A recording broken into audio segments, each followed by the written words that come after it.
Graça e paz, amados irmãos internautas do canal Uma Visão Além. Esse que vos fala é o pastor José Freire. Vamos à oração diária de hoje. Bondoso Deus, maravilhoso Pai, aqui nos reencontramos mais uma vez, nós que fazemos parte do canal Uma Visão Além, todos os irmãos internautas, os inscritos do canal, os que nos ouvem e assistem pela primeira vez, Senhor. E a oração é uma forma que nós sabemos de conversarmos com o Todo-Poderoso, de nós dialogarmos com o Senhor, de colocarmos diante de Ti, ó Deus, as nossas culpas, os nossos erros, as nossas falhas, as nossas fragilidades e, por que não dizer também, os nossos pecados. Eu quero crer, meu Deus, no poder da Tua Palavra. Eu quero crer, meu Deus, na instrumentalidade da Tua Palavra e Te pedir, ó Deus bendito, o perdão dos pecados, o perdão dos meus erros, o perdão dos nossos erros, das nossas falhas, e Te pedir, ó Deus bondoso, que as Tuas mãos estejam estendidas para cada lar que ouve e assiste conosco aqui a oração diária. Ó Deus bondoso e Deus santo, aqui, ó Deus, tem alguns nomes que nós vamos interceder. São vidas, Pai, que se encontram enfermas, que se encontram dependentes de Ti e necessitadas do Teu socorro. Papai querido, Papai santo, em Tua palavra diz que aquele que se humilha, o Senhor exalta, e aquele que se exalta, o Senhor humilha. A Tua palavra diz: clama a mim e responder-te-ei, e anunciar-te-ei coisas grandes e firmes que nós não sabemos e que nós não conhecemos. A Tua palavra também diz: eu amo os que me amam, e os que me buscam pelas madrugadas me encontram. Buscai o Senhor enquanto se pode achar, invocai o seu nome enquanto está perto. E por que isto, Santíssimo?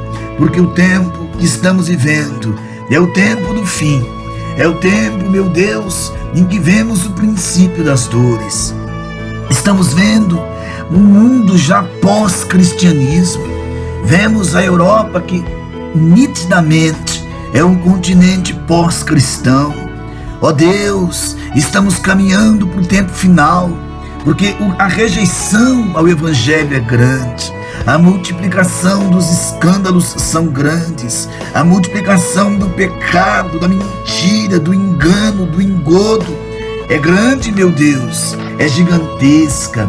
Abre os nossos olhos, abre, meu Deus, a nossa mente para entendermos o trabalhar dos céus.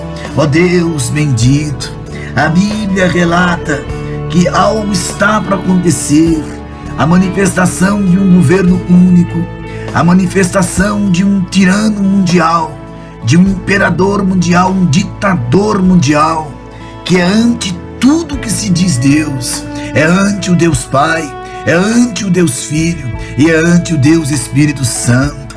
Este que é descrito na literatura como o anticristo, e a Bíblia relata que o seu império será um império de horrores, seu governo será um governo realmente catastrófico, ditatorial, a marca da besta, o 666.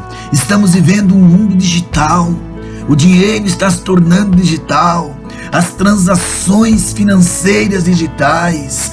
Caminhamos, meu Deus, para uma globalização total.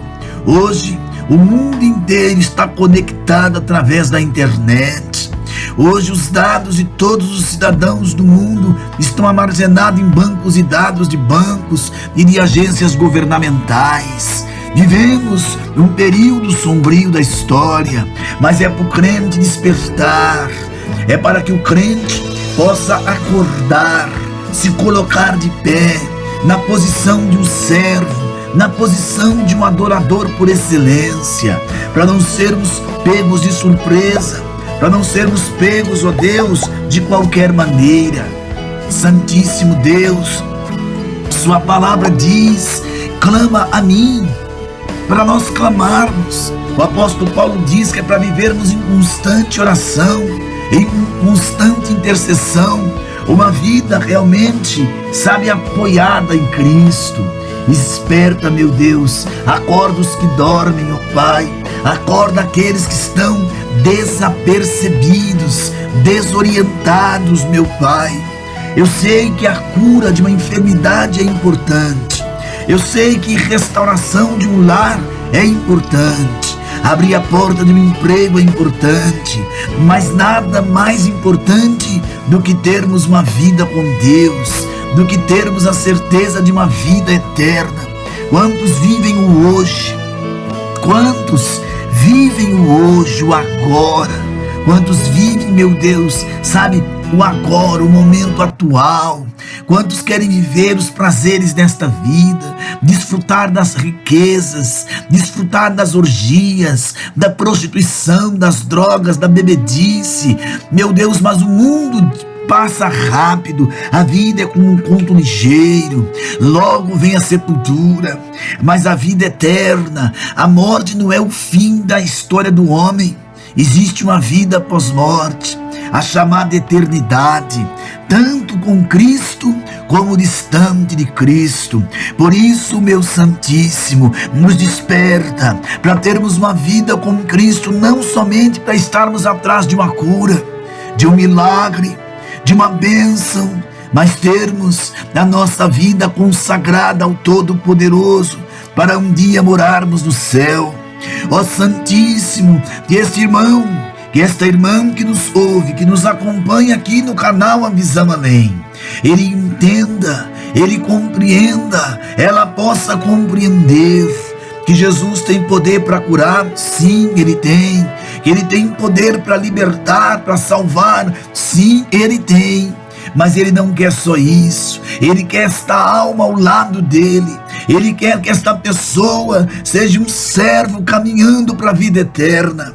Deus poderoso e santo, venha abrir a nossa mente, para não sermos religiosos, para não sermos enganados, meu Deus, com doutrinas humanas, com teologias furadas, para não sermos surpreendidos, meu Deus.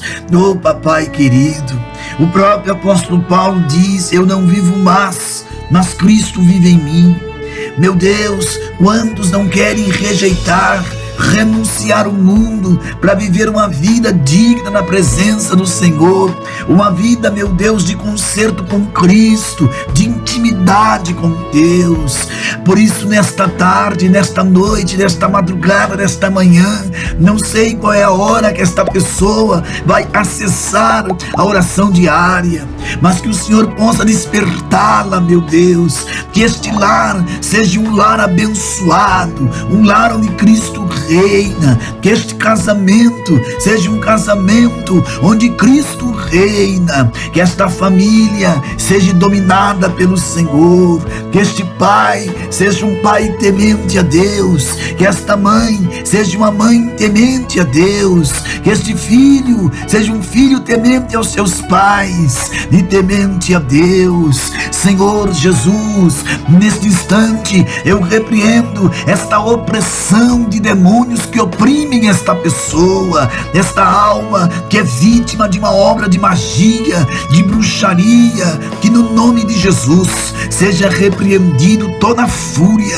toda fobia, todo medo, toda depressão, que todo tipo de enfermidade que assole esta pessoa agora, seja qual for a doença, desde o fio do cabelo, a planta do pé. Jesus, para ti nada é impossível, para ti tudo é possível, e eu creio na cura, eu creio no milagre. Se a tua vontade é curar, libertar esta vida, se é a tua vontade, Jesus, curar esta pessoa do câncer, então que o milagre aconteça. Curar de uma enfermidade renal, de uma enfermidade no pulmão, das vias respiratórias, nas vias, na circulação, no coração, no fígado, no pâncreas, no cérebro, na pele. Então que seja feito o milagre, de que esta vida seja alcançada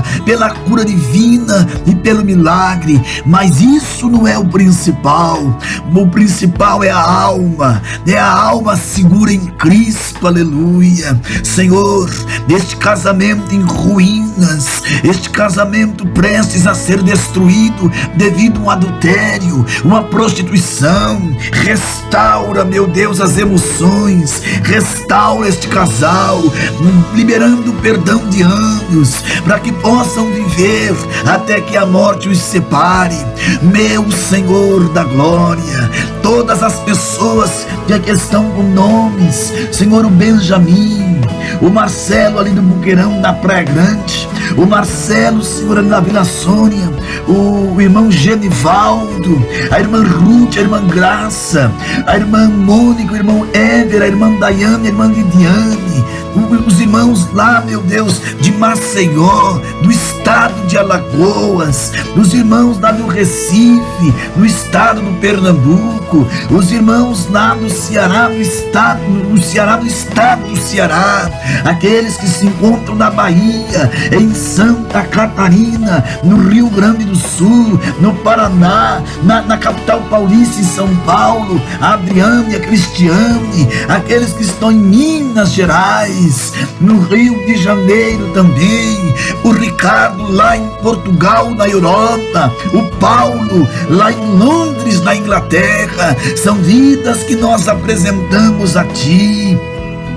Os nossos irmãos Leonardo, Rafael, Letícia, que estão nos Estados Unidos, e também aqueles que se encontram lá, meu Deus, a Laura no Canadá. São vidas que nós apresentamos aqui. A professora, Senhor, a professora que operou ali em Mongaguá, que o Senhor restaure ela nesta cirurgia. O Marcos, o filho do irmão Marcos, o Marquinhos, oh meu Deus, a nossa irmã Fátima também, e tantas outras pessoas, a Letícia, o pastor Diogo, o pastor Rodrigo, meu Deus, tantas vidas que nós apresentamos, todos os irmãos inscritos, todos os pedidos de oração, os irmãos que estão na África.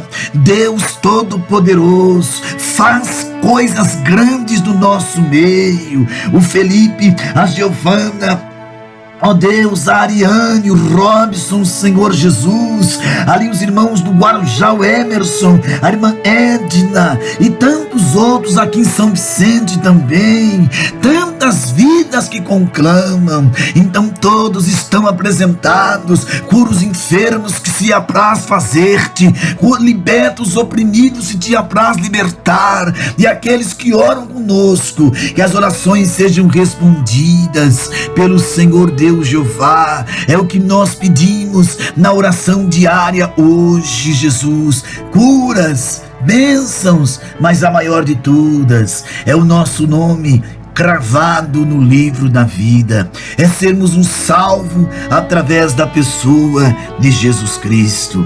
Graça e paz a todos. Amados irmãos internautas, eu quero com os irmãos trazer um assunto acerca da palavra de Deus, um assunto que é muito discutido, irmãos, que às vezes traz algumas confusões, que é sobre a grande tribulação. Há muitas perguntas, né? Muitas pessoas nos questionam, nos perguntam. Hoje eu recebi perguntas até da Europa. O que é a grande tribulação? E quando se dará a grande tribulação? Então, às vezes, as pessoas fazem confusões. Nós vamos fazer uma coisa bem técnica, tá? Para que vocês entendam. O que é a grande tribulação? Quando será a grande tribulação? Essas são as perguntas que muitas pessoas fazem. A grande tribulação, primeiramente, é um período terrível de sofrimento que a Bíblia menciona. Amados, esse período ocorrerá nos momentos finais da história. Praticamente todos os cristãos concordam que haverá uma grande tribulação, embora discordem sobre sua cronologia e finalidade. Certo? Que ela haverá, mas há algumas discordâncias da cronologia e da finalidade da grande tribulação. Na atualidade, meus amados, apenas alguns poucos cristãos, eles entendem, né, que não haverá uma grande tribulação final. Normalmente eles adotam uma interpretação mais preterista dos textos bíblicos que falam sobre a grande tribulação. Esses cristãos são mais comuns dentro de uma posição escatológica chamada de pós-milenismo, tá? Mas muitas passagens bíblicas falam de uma grande tribulação futura. Entre elas, a mais conhecida é aquela em que Jesus falou sobre a grande tribulação em seu sermão profético, lá de Mateus 24, de Marcos 13 e Lucas 21. O apóstolo Paulo também se referiu ao período da grande tribulação em 2 Tessalonicenses, capítulo 2. Observe que o livro do Apocalipse, meus amados, em diversas passagens fala sobre ela. Exemplo, Apocalipse capítulo 3, verso 13, verso 19, Apocalipse 13, verso 19 e verso 20, tá? Uma passagem muito difícil. Muitos estudiosos também concordam que o profeta Daniel profetizou sobre esta grande tribulação, que é o que Daniel, lá no capítulo 9, do verso 26 em diante, as chamadas 70 semanas de Daniel, 70ª semana de Daniel, tá? Então aqui é só a introdução para que os irmãos entendam que é um assunto vasto, amplo e que requer da gente um olhar com atenção, um estudo com atenção, um estudo minucioso e entender todas as correntes, todas as frentes de estudo acerca disso, para que você se posicione. Então, quando ocorrerá? A Bíblia não estabelece uma data, meus amados, sobre quando a grande tribulação acontecerá. Ela apenas nos informa que será nos momentos finais da presente era. Também é dito, queridos, que a grande tribulação é antecedida pelo princípio das dores, um período que abrange desde o primeiro século até os dias de hoje, que culminam nos dias finais da tribulação. Mas essa é uma pergunta, mas realmente há muitas discussões sobre essa questão cronológica, por causa da dificuldade, irmãos, de interpretação dos textos bíblicos sobre os acontecimentos dos tempos do fim. Os cristãos têm assumido diferentes posicionamentos. Então, basicamente, existem 3 interpretações sobre a cronologia da grande tribulação, né? Então, há aqueles cristãos que defendem que a grande tribulação começa após o arrebatamento da igreja. Então, a igreja é arrebatada e começa a grande tribulação. Eles dividem a volta de Cristo em 2 etapas. A primeira será no arrebatamento secreto, para buscar a igreja, e a segunda será visível em glória para livrar Israel e os convertidos da grande tribulação. Esse período durará 7 anos, né? Segundo essa interpretação, a igreja não passará pela a grande tribulação. É o que nós chamamos de pré-tribulacionismo. Eu particularmente, pastor Freire, eu sou mais dessa visão, o pré-tribulacionismo. Eu não creio que a igreja ela vai passar pela grande tribulação. E por que eu não creio? Aí eu vou te dar minha fundamentação. Porque se é 70 semanas, e quando Deus tratou com Daniel, 70 semanas estão destinadas sobre o teu povo. Quem era o povo de Daniel? Israel. Quem era a cidade de Daniel? E sobre a tua cidade? Jerusalém. Aqui a igreja não existia. E essa contagem começou desde quando o rei Ciro liberou para a reconstrução do templo e para que Israel voltasse. Mas que parou quando o ungido foi morto. O ungido foi Cristo. Então ali parou a contagem, Cristo rasgou o véu e hoje estamos vivendo a graça, mas isso vai fechar, porque ele vai voltar para Israel. Certo? Então eu creio mais nesta área. Eu não creio que a igreja triunfante, a igreja verdadeira, ela vai enfrentar a grande tribulação. Tá? Então essa interpretação é chamada de pré-tribulacionismo, que é a que eu creio.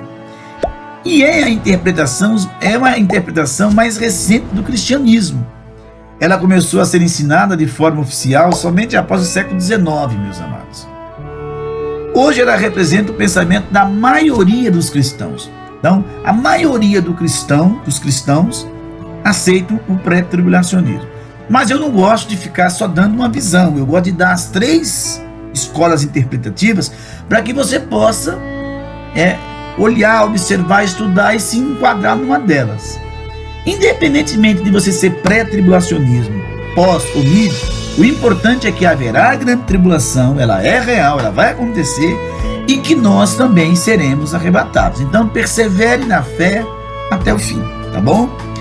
Há também aqueles que entendem que a grande tribulação acontecerá antes da vinda de Cristo com a igreja, ainda na terra.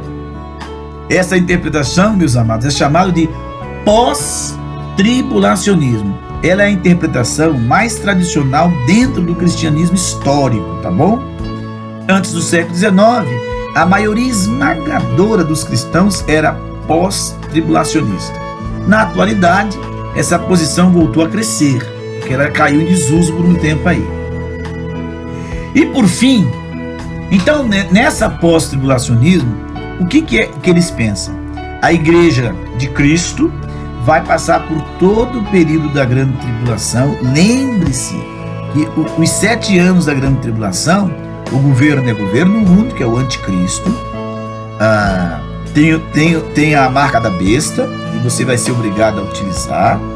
Outra coisa importante entender: 7 selos, 7 taças, 7 trombetas, todos os flagelos do Apocalipse cairá sobre a terra, e a igreja vai estar aqui segundo essa visão. E só após a grande tribulação é que nós vamos ser arrebatados. Eu não sei como é que eles enxergam as mortes que vão acontecer durante o período da grande tribulação, né? Você tem aí o mar virando sangue, os rios virando sangue, você tem os terremotos, você tem a morte sendo presa por 5 meses, o poço do abismo sendo aberto para liberar alguns demônios para ferroar os homens. Enfim, como é que eles entendem, eles encontram essas visões do Apocalipse? Literal, simbólica, alegórica? Eu entendo de forma literal, vai acontecer. Mas eles dizem que nós vamos passar por ela.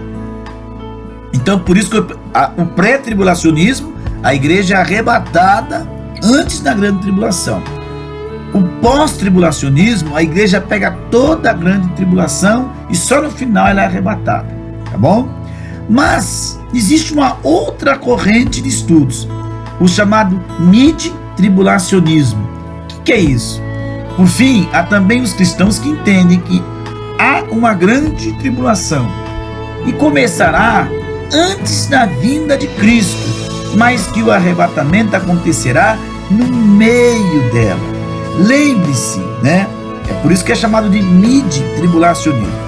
Lembre-se que a grande tribulação, meus amados, ela é composta por 7 anos, tá? Os primeiros 3 anos e meio serão os 3 anos e meio de falsa paz. É a partir do 3º ano e meio e da metade para frente é que vai a começar todos os grandes flagelos do Apocalipse. E eles creem que é nessa metade então que a igreja é arrebatada, tá bom? E isso representa a minoria entre os cristãos, pouca gente crê nisso. Então a maioria crê no pré-tribulacionismo, uma outra grande parcela crê no pós-tribulacionismo e uma minoria crê nessa que é a mid-tribulacionismo. Então são 3 escolas: pré, pós e mid. Eu creio na pré. Você fica livre para crer naquilo que você quer. O importante é estar firmado em Cristo para um dia ser arrebatado. E como será a grande tribulação? Jesus avisou que a grande tribulação, meus amados, será um período de sofrimento tão grande como nunca foi visto desde o começo do mundo. Ele ainda disse que se esses dias atribulados não fossem abreviados, nenhuma carne escaparia. Mas também afirmou que por causa dos escolhidos, os dias da grande tribulação são abreviados. Mateus 24, verso 21 ou 22. Daí, nós podemos entender que a grande tribulação será muito intensa, mas também relativamente curta. O apóstolo Paulo, amados, Também escreveu que a grande tribulação será um período de grande apostasia. Nós já começamos a apostasia. As pessoas estão apostatando e até zombando de Jesus. No carnaval você vê a zombaria que é feita, a mídia passa, as pessoas estão ali. O mundo inteiro zomba de Jesus. A zombaria já começou, a apostasia começou. Segundo Tessalonicenses capítulo 2, verso 3, o mesmo disse o apóstolo Pedro. Ele afirmou que os dias que antecederão a vinda de Jesus serão marcados por pessoas descrentes que zombam da palavra de Deus. Nós temos visto isso aqui no nosso país e em outras nações da terra também. Esse tipo de comportamento sempre existiu, meus amados, mas se intensificará no período final, segundo Pedro 3, do verso 3 ao verso 5. Algo característico na grande tribulação será o aparecimento do anticristo escatológico. Muitos anticristos já surgiram ao longo da história. 1 João 2,18. No primeiro século, os cristãos reconheceram o Império Romano como um sistema anticristo. Esse império era violento e opressor, vocês lembram, vocês já estudaram isso. Liderado por imperadores que se intitulavam deuses, né? Dominus et Deus, né? Em latim. Eles eram considerados deuses, seres humanos, né? De carne e osso, que morriam e se diziam Deus. Mas na grande tribulação, meus amados, haverá um sistema ainda pior. Esse sistema maligno será conduzido, queridos, pelo anticristo final. Pior de todos eles, esse é chamado de o homem do pecado, filho da perdição e abominável da desolação. Mateus 24:15, segundo Tessalonicenses 2:4, tá bom? Agora, também vale saber que alguns dos textos que falam sobre a grande tribulação registram o que chamamos de profecias de dupla referência. Isso significa, irmão, que eles escrevem profecias que se encontram no seu cumprimento pleno em diferentes ocasiões. Por exemplo, Jesus em seu sermão falou sobre a destruição de Jerusalém, 70 anos depois de Cristo. Mas, ao mesmo tempo, ele também falou da grande tribulação. Isso significa que a destruição de Jerusalém tipificou uma grande tribulação. Agora, e a natureza da grande tribulação? Vimos que os cristãos assumem diferentes interpretações, né, sobre a cronologia da grande tribulação. Por causa disto, meus amados, naturalmente, eles também possuem diferentes opiniões sobre a sua natureza. Aqueles que acreditam que a igreja não passará pela grande tribulação entendem que ela será um período em que Deus castigará o mundo ímpio, porque é a ira do Deus Todo-Poderoso, né? Para eles, a grande tribulação será derramada da ira de Deus sobre o mundo impertinente. E nesse período também haverá um tratamento direto de Deus para com Israel. Nisto eu creio, né? Porque a igreja já rejeitou o mundo hoje. Já os que acreditam na igreja passará pela grande tribulação entende que ela será um período em que o mundo ímpio liderado por Satanás perseguirá ferozmente a igreja. E a igreja tem sofrido perseguições em toda a sua história. Porém, no período final, eles acreditam, queridos, que antecede a vinda de Cristo, tais perseguições se intensificarão e é um cenário em que Cristo voltará em glória e poder para abreviar os dias difíceis e livrar o seu povo. Eu não creio nisso, mas é o que eles creem. Quem defende essa interpretação acredita que Deus castiga o mundo derramando sua ira sobre os incrédulos, sobretudo em resposta às orações da igreja, mas também afirma que a ira de Deus será completamente consumada no dia do juízo, que ocorrerá na ocasião da segunda vinda de Cristo. É o que eles pensam. Independentemente da posição adotada, o mais importante, meus amados, é entender que Deus cuida do seu povo. Algumas pessoas ficam apavoradas com a possibilidade da igreja passar pela grande tribulação. Mas mas se ela tiver que passar, devemos ficar confortados na verdade de Deus e guardar e suportar até o fim, meus amados. Eu não creio que nós vamos passar. Todo o sistema perseguidor maligno um dia cairá diante da majestade de Cristo. E a igreja se levantará gloriosa para encontrar com seu noivo, irmãos. Tudo que nós estamos vendo aí um dia vai terminar. Então eu quis trazer para você as 3 escolas interpretativas: o pré-tribulacionismo, que é a que eu creio, o pós e o mid. Eu não creio que a igreja vai passar, mas você tem todo o direito de entender as 3 escolas e aceitar qual delas você acha que é a que melhor você cai na sua crença. Agora, uma coisa é importante: o arrebatamento haverá, a grande tribulação haverá, e eu e você temos que estar firmados na rocha que é Cristo, tá bom? Então, graça e paz da parte do Senhor Jesus Cristo.